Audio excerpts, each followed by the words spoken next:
حضرت مولانا احمد علی لاہوری رحمۃ اللہ علیہ کا کہیں سفر تھا اور شیراں والا گیٹ سے اسٹیشن کافی دور ہے، تانگے میں آدھا گھنٹہ لگتا ہے تقریباً، تو تانگے میں آدھا گھنٹہ سفر کیا، تشریف لے آئے، ریل گاڑی کا وقت ہو گیا۔ اب ریل گاڑی آنے والی تھی تو یاد آیا کہ جس کمرے میں ہوں اس کمرے میں کبوتر ہے اور اس کبوتر کے بچے ہیں۔ اب وہ کھڑکی میں نے بند کی ہوئی تھی اور بھول گیا ہوں، اب کبوتر کیسے جائے گا، کیسے آئے گا، وہ اپنے بچوں کو دانہ کیسے دے گا؟ اس گاڑی سے اپنے ٹکٹ کو منسوخ کیا اور جہاں جانا تھا ان کو تار اور پیغام دے دیا۔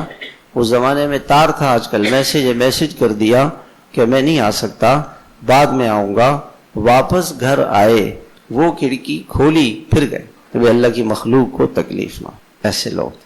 ایک اللہ والے کا قصہ لکھا ہے کہ وہ ان کی اللہ تعالیٰ نے مغفرت فرمائی، بڑے اللہ والے تھے، بڑے علماء میں سے تھے اور قرآن حدیث اور دین کی خدمت میں لگے رہتے تھے۔ کسی نے ان کو خواب میں دیکھا اور ان سے پوچھا کہ آپ کی مغفرت اللہ نے تہجد پر، نماز پر، کون سی بڑی نیکی پر کی؟ اور میں خود حیران ہوں کہ اللہ تعالیٰ نے مجھے بلایا اور مجھ سے کہا کہ ایک مرتبہ آپ لکھ رہے تھے قلم سے، اس زمانے میں سیاہی ایسے قلم ڈبوتے، لکڑی کے قلم ہوتے تھے ہمارے بچپن میں، اس کو دوات کے اندر ڈبویا اور لے کر کے اس کو لکھا، پھر وہ قلم خوش ہو گیا، پھر لکھا۔ تو جب قلم کو نکالتے تھے تو کبھی کبھی سیاہی گر جاتی تھی، تو سیاہی جب گری تو ایک دم مکھی آ گئی اور وہ اس کو چوسنے لگی۔ فرماتے ہیں کہ میں نے اپنا ہاتھ روک لیا کہ یہ مکھی پیاسی ہے اور اس کی پیاس بجھ جائے۔